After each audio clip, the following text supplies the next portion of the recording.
ഈ ഒരു സെഷൻ ഇവിടെ അവസാനിക്കുമ്പോൾ ഏറ്റവും അവസാനമായി ഏറ്റവും കൂടുതൽ ചോദ്യങ്ങൾ വന്നതാണ് മ്യൂസിക് ഹറാമാണ് എന്നത് പലരും പറയുന്നു. എങ്ങനെ അത് ഹറാമാകുന്നു? എനിക്ക് പാട്ട് കേൾക്കുമ്പോൾ അതിൽ നിന്ന് സമാധാനം ലഭിക്കുന്നുണ്ട്. അതുപോലെ സിനിമ, നല്ല സിനിമയെ നമുക്ക് പ്രോത്സാഹിപ്പിച്ചുകൂടെ? എന്തിനാണ് അതിനെ പാടെ എതിർക്കുന്നത്? ഉത്തരം പറയുന്നത് ബഹുമാന്യനായ അബ്ദുറഹ്മാൻ ചമ്പത്ര. മ്യൂസിക് പാടില്ല എന്ന് കേട്ടിട്ടുണ്ട്, അത് നിഷിദ്ധമാണോ എന്നതാണ് ചോദ്യം.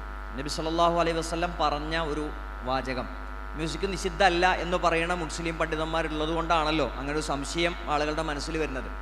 റസൂലുള്ളാഹിന്റെ ഹദീസിൽ, വചനത്തിൽ വ്യക്തമായി വന്നൊരു കാര്യമാണ്, ലയകൂനന്ന ഫീ ഉമ്മത്തി അഖ്വാമുൻ യസ്തഹില്ലൂന അൽ ഹിറ വൽ ഹരീറ വൽ മആസിഫ്. എൻ്റെ ഉമ്മത്തിൽ ചില ആളുകൾ വരും, അവരെന്ത് ചെയ്യും? അവർ ചില കാര്യങ്ങൾ, നിഷിദ്ധമായ ചില കാര്യങ്ങൾ അവർ ഹലാലാക്കുന്നതാണ്. യസ്തഹില്ലൂൻ, അവർ ഹലാലാക്കും. അവർ ഹലാലാക്കി മാറ്റുന്ന കാര്യത്തിൽ പെട്ടതാണ് അൽ മആസിഫ്. അത് വാദ്യോപകരണങ്ങളാണ്, മ്യൂസിക്കാണ്.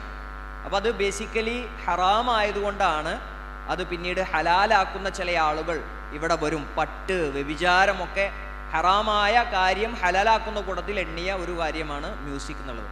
പിന്നെ അത് നമ്മൾ ശീലമാക്കി മാറ്റിയ ആളുകൾ അത് അഡിക്റ്റായി മാറിക്കഴിഞ്ഞാൽ അത് വലിയ ദുരന്തം ഉണ്ടാക്കും. അത് ചെറിയ രൂപത്തിലൊക്കെ മ്യൂസിക് കേൾക്കാൻ പറ്റൂലേ എന്നൊക്കെ ഇതിൽ ചോദ്യങ്ങളുണ്ട്. ഈ ചെറിയ രൂപത്തിലുള്ള മ്യൂസിക് കേൾവി അത് പിന്നീട് DJ പാർട്ടികളിലേക്കും, അത് പിന്നീട് പണം കൊടുത്ത് അത്തരം പാർട്ടികളിൽ അറ്റൻഡ് ചെയ്യുന്നതിലേക്കും, അതിനുവേണ്ടി വലിയ സമ്പാദ്യം മുടക്കുന്നതിലേക്കും, അത് ലഹരിയിലേക്കും ഒക്കെ നമ്മെ എത്തിക്കുന്ന സാഹചര്യങ്ങളുണ്ട്. ഏതൊരു അഡിക്ഷൻ നമുക്കുണ്ടോ ആ അഡിക്ഷൻ നമുക്ക് നഷ്ടമായിരിക്കും എന്നത് സംശയമല്ല.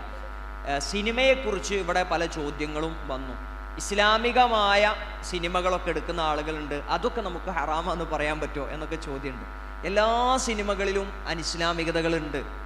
അതിലെ അഭിനയം തന്നെ പ്രശ്നമുള്ളതാണ്. അതിൻ്റെ പുറമെ നിങ്ങൾ കണ്ടിട്ടുണ്ടോ, ഒരു അന്യയായ ഒരു സ്ത്രീയുടെ സൗന്ദര്യം പ്രദർശിപ്പിക്കാത്ത ഏതെങ്കിലും ഒരു സിനിമ നിങ്ങൾ കണ്ടിട്ടുണ്ടോ? അങ്ങനെ ഒരു സിനിമ ഉണ്ടോ? ഹറാമൊന്നും കാണാതെ ഒരു സിനിമ ഉണ്ടാവുമോ? ഇല്ല. അപ്പം അത് എല്ലാ സിനിമകളിലും നിഷിദ്ധങ്ങളുണ്ട്. മാത്രമല്ല, സംവിധായകരുടെയും നിർമ്മാതാക്കളുടെയും താല്പര്യത്തിനനുസരിച്ച് അതിൽ പല ലക്ഷ്യങ്ങളും ഉണ്ടാകും. ഒരു സിനിമ സംവിധായകൻ അദ്ദേഹത്തിൻ്റെ ഒരു സിനിമ ഇറങ്ങി അതിൻ്റെ ആ സിനിമയുടെ റിവ്യൂയുടെ സമയത്ത് അയാൾ പറയണത് കുറച്ചൊക്കെ ഒരു 10 വിവാഹമോചനങ്ങളെങ്കിലും എൻ്റെ സിനിമ കൊണ്ട് ഉണ്ടായാൽ ഞാൻ സന്തോഷവാനാണെന്ന്. അപ്പം അയാൾ സിനിമ സംവിധാനം ചെയ്തത് എന്തിനാണ്? ഒരു 10 വിവാഹമോചനങ്ങളിൽ ഉണ്ടാകാൻ. അപ്പം അത്തരം ആളുകളുടെ സിനിമകളിൽ മ്ലേച്ഛ വൃത്തികൾ, അല്ലേ, ഒരുപാട് പ്രണയങ്ങൾ, ഒരുപാട് അവിഹിതങ്ങൾ, അതൊക്കെ നോർമലൈസ് ചെയ്യുന്ന ധാരാളം സിനിമകളുണ്ട്. അക്രമവാസന ഉണർത്തുന്ന സിനിമകളുണ്ട്. എങ്ങനെ ഒരു അതിക്രമം മനോഹരമായി ചെയ്യാം, എങ്ങനെ ഒരു കളവ് നടത്താം, എങ്ങനെ ഒരാളെ മനോഹരമായി കൊലപ്പെടുത്താം, ഇതൊക്കെ പഠിപ്പിക്കുന്ന സിനിമകളുണ്ട്. ഇപ്പം സിനിമ എന്നുള്ള ലോകം അത് ഒരുപാട് നിഷിദ്ധങ്ങളും അധാർമികതകളും നിറഞ്ഞ ഒരു ലോകമാണ്. അപ്പം ഇസ്ലാമികമാണ് എന്ന് പറഞ്ഞ് ഇവിടെ ഉണ്ടാക്കി കൊണ്ടുവന്ന സിനിമകൾ, ആ സിനിമയുടെ അവസ്ഥ എന്താണ്? അതിൻ്റെ രംഗങ്ങളെക്കുറിച്ചുള്ള റിവ്യൂകൾ നമ്മൾ വായിക്കുമ്പോൾ അതിലും മോശമായ അവസ്ഥകൾ, ഇസ്ലാമിനെ പരിഹസിക്കുന്ന രംഗങ്ങളാണ് അതിലുള്ളത്, ഇസ്ലാമിനെ കളിയാക്കുന്ന രംഗങ്ങൾ. അതിൻ്റെ ഓരോ വാക്കുകളെയും, അല്ലേ, അള്ളാഹുവേ എനിക്ക് പുറത്തു തരണേനാണ് അസ്തഗ്ഫിറുല്ലാഹ് എന്ന വാക്കിൻ്റെ അർത്ഥം. ആ അസ്തഗ്ഫിറുല്ലയെ പോലും പരിഹസിക്കുന്ന രംഗങ്ങളാണ് അത്തരം മുസ്ലിം സംവിധായകനാണെന്ന് പറയുന്ന ആൾക്കാർ എടുത്ത് മോശമായി ചിത്രീകരിക്കുന്ന അവസ്ഥകൾ. അപ്പം ജീവിതത്തിൽ നമുക്ക് ഏത് അഡിക്ഷൻ ആണെങ്കിലും, അത് ലഹരിയാകട്ടെ, പ്രണയമാകട്ടെ, മാസ്റ്റർബാഷനാകട്ടെ, അശ്ലീല വീഡിയോകളാകട്ടെ, ഇതൊക്കെ നമുക്ക് അവസാനിപ്പിക്കാൻ സാധിക്കും. നിശ്ചിത കാലത്തേക്ക് ഞാനത് ചെയ്യൂല എന്ന് ഉറപ്പിച്ച് തീരുമാനിക്കുകയും അല്ലാഹു സുബ്ഹാനഹു വ തആലയോട് അതിനുള്ള തൗഫീഖിനായി പ്രാർത്ഥിക്കുകയും ചെയ്യുക. പിന്നെ നമുക്ക് ഈ ലോകത്തല്ല നമ്മുടെ ജീവിതമുള്ളത്. വഉസ്ലിഫത്തിൽ ജന്നത്തു ലിൽ മുത്തഖീന ഗൈറ ബഈദ്, വിദൂരത്തല്ലാതെ സ്വർഗം മുത്തഖീങ്ങളോട് അടുപ്പിക്കും. എന്നിട്ട് അവരോട് പറയും, എന്താ പറയണത്? ഹാദാ മാ തുഅദൂന ലികുല്ലി അവ്വാബിൻ ഹഫീദ്. അല്ലേ, അല്ലാഹു സുബ്ഹാനഹു വ തആലയ്ക്ക് അങ്ങേയറ്റം ഖേദിച്ചു മടങ്ങിയ ആളുകൾക്ക്, ജീവിതം സംരക്ഷിച്ച് സൂക്ഷ്മതയോടുകൂടി ജീവിച്ച ആളുകൾക്ക് അവർക്ക് വാഗ്ദാനം ചെയ്യപ്പെട്ടതാണ് ഈ സ്വർഗം എന്നാണ് നാളെ പരലോകത്ത് അല്ലാഹു സുബ്ഹാനഹു വ തആല മുത്തഖീങ്ങളോട് പറയുക. അപ്പോൾ ജീവിതം സംരക്ഷിച്ച, അള്ളാഹുവിലേക്ക് ആത്മാർത്ഥമായി ഖേദിച്ചു മടങ്ങിയ ആളുകളുടെ കൂട്ടത്തിൽ ഉൾപ്പെട്ട് ആ സ്വർഗത്തിൽ പോകാനാണ് നാം ആഗ്രഹിക്കുന്നത്. നമസ്കാരം കൃത്യമായി നിലനിർത്തുക എന്നുള്ളത് എല്ലാ പ്രശ്നങ്ങൾക്കുമുള്ള പരിഹാരമാണ്. ഇന്ന സ്വലാത്ത തൻഹ അനിൽ ഫഹ്ശാഹി വൽ മുൻകർ, എല്ലാ മ്ലേച്ഛ വൃത്തികളിൽ നിന്നും നമ്മെ തടയുന്നതാണ് നമസ്കാരം. ദിക്റുകൾ ജീവിതത്തിൽ പതിവാക്കിയാൽ പൈശാചികമായ ഉപദ്രവങ്ങളിൽ നിന്ന്, തോന്നിപ്പിക്കലുകളിൽ നിന്ന് രക്ഷപ്പെടാനുള്ള വഴിയാണ്. ലാ ഇലാഹ ഇല്ലല്ലാഹു വഹ്ദഹു ലാ ശരീക ലഹു ലഹുൽ മുൽക്കു വലഹുൽ ഹംദു വഹുവ അലാ കുല്ലി ഷൈഇൻ ഖദീർ. ഈ ദിക്റ് നാം പതിവാക്കുക. സ്വകാര്യത എവിടെയാണോ നമുക്ക് തിന്മകൾ സമ്മാനിക്കുന്നത്, ആ സാഹചര്യങ്ങളെ നാം തിരിച്ചറിയുക. കിടന്നുകൊണ്ട് ഫോൺ ഉപയോഗിക്കുമ്പോഴാണ് നമുക്ക് അബദ്ധം സംഭവിക്കുന്നത്. എന്നാൽ ഞാൻ കിടന്നുകൊണ്ട് ഇനി ഫോൺ ഉപയോഗിക്കുകയില്ല. ഉറങ്ങാൻ കിടക്കുമ്പോഴാണ് എനിക്ക് പ്രശ്നമുണ്ടാകുന്നത്, നിയന്ത്രിക്കാൻ സാധിക്കാതിരിക്കുന്നത് എങ്കിൽ ആ ഉറങ്ങാൻ കിടക്കുമ്പോഴുള്ള എൻ്റെ മൊബൈൽ ഫോൺ അകലത്തിലായിരിക്കും.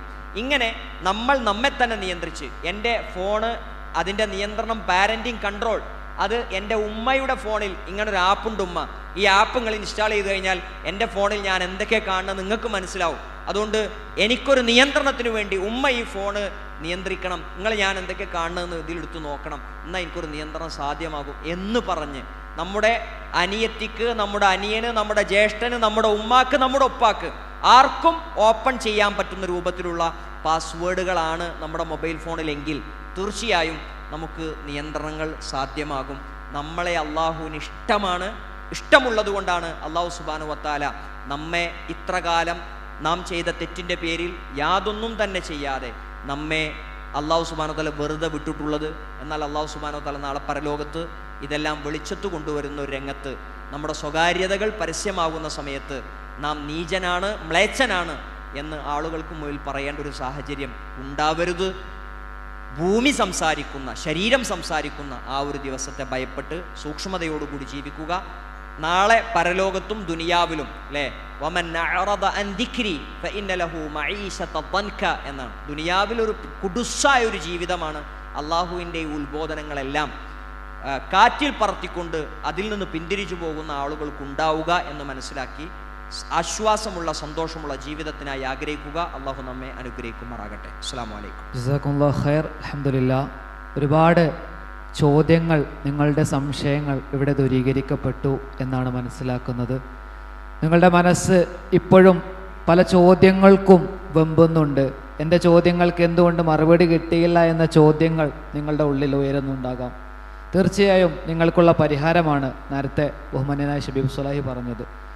പീസ് റേഡിയോ അൽ-ഇജാബ സംശയ നിവാരണ സെഷനിൽ, ആ ഒരു പ്രോഗ്രാമിൽ നിങ്ങൾക്ക് നിങ്ങളുടെ ചോദ്യങ്ങൾ ചോദിക്കാം.